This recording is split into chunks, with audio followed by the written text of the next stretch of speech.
Okay, I needed to extend the intro to fit everything that I want to say, so this video is supposed to go up on Friday, but I don't have internet at home, so I'm stealing internet at work to use in my private purpose, and I'm the bad person.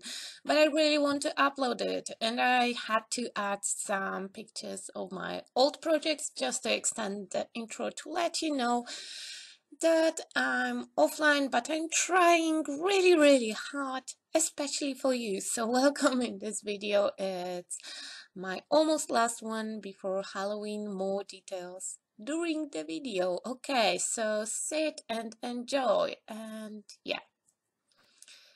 Hi guys, it's Olga Heldman, and today I would like to share some ideas how to extend this Spooks set that I designed for AALL and Create. And by the way, if I say that I designed it, yes, those are original images. No, I didn't draw them. That's why the details that I will add to the image are not so great as stamp itself. Okay, so I'm starting with my background, and I will really go fast through it because it's nothing fancy, nothing complicated. I'm just stamping and masking as I go. For masking, I'm using copy paper covered with two-way glue on the back, so you can peel it off and stick it back in, and you can use those masks a few times.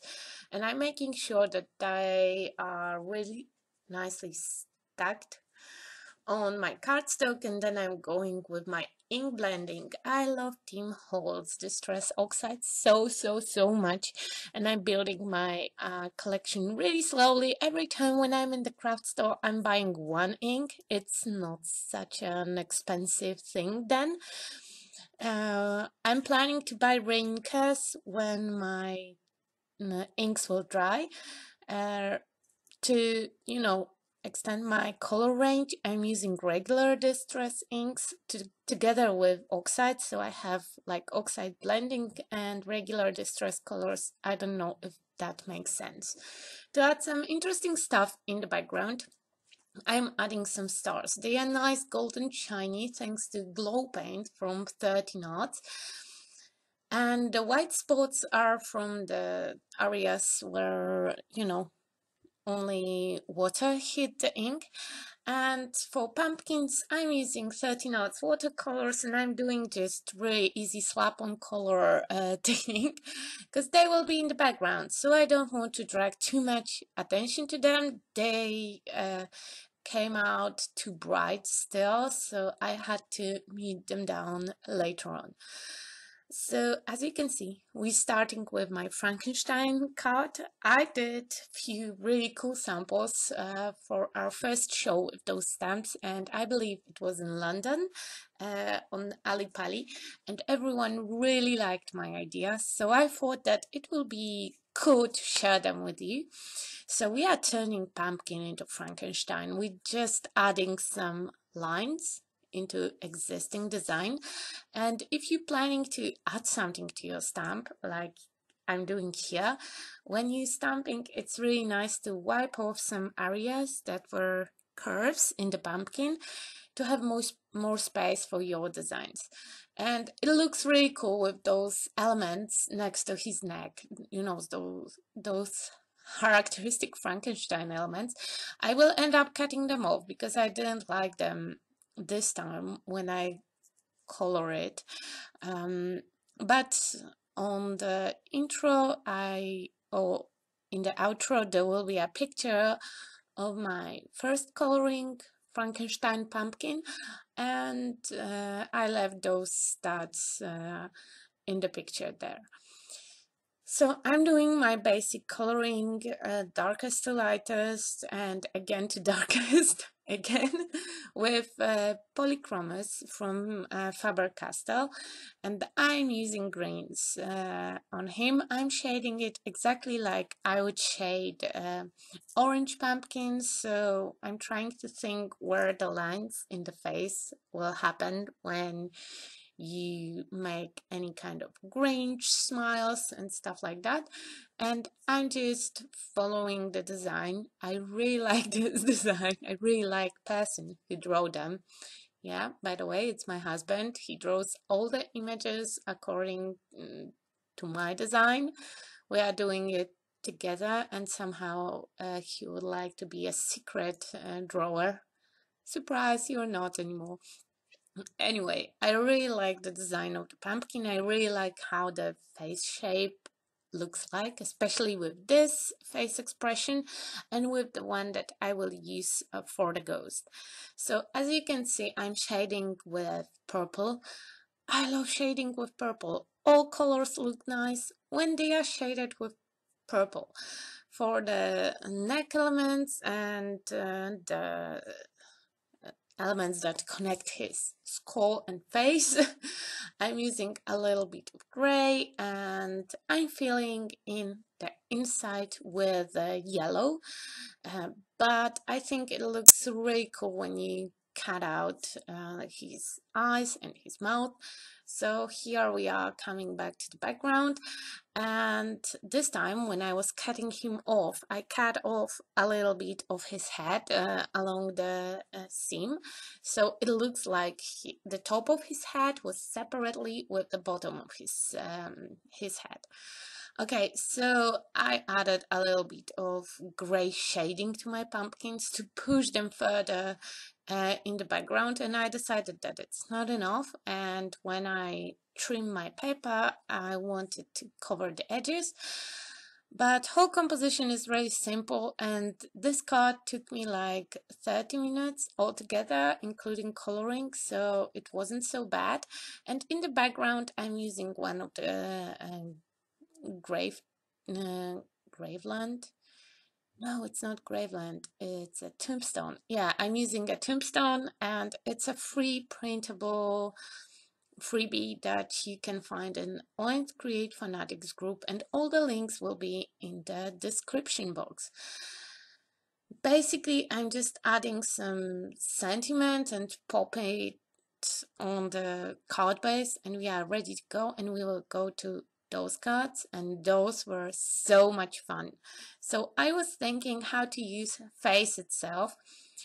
Here we have face that it's already shaded. I will show you how I'm shading the purple one later on. Right now I'm just adding some scribbles that will simulate the lines. I want to have the effect like the face is coming out from the picture, so you know, like it's trying to go through some kind of surface and just squeeze itself. So I'm just adding some lines and some shadows in the background, and I'm trying to keep the middle of my card you know, like uncovered with the crayons, so it will be the lightest and it will help me with highlights later on. By the way, it's a white watercolor cardstock covered with distress oxide ink and dried out before I will color in. I really like this effect because crayons work perfectly on distress oxide. My white gel pens not so much, but Posca will save me. Yeah, so I'm just adding those nooks and crannies, and then I will add some highlights with a white Posca pen, and basically your card is good to go. It's really easy idea.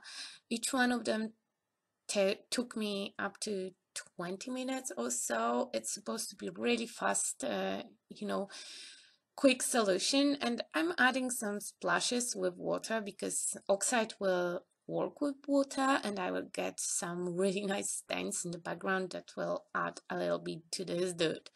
So here we have everything from the basics. I will only color the face. If you are too shy to make some extended coloring with crayons, it will look cool if you will add only face to your project. You can have really clean and simple Halloween cards in this way, even if you are not a coloring master.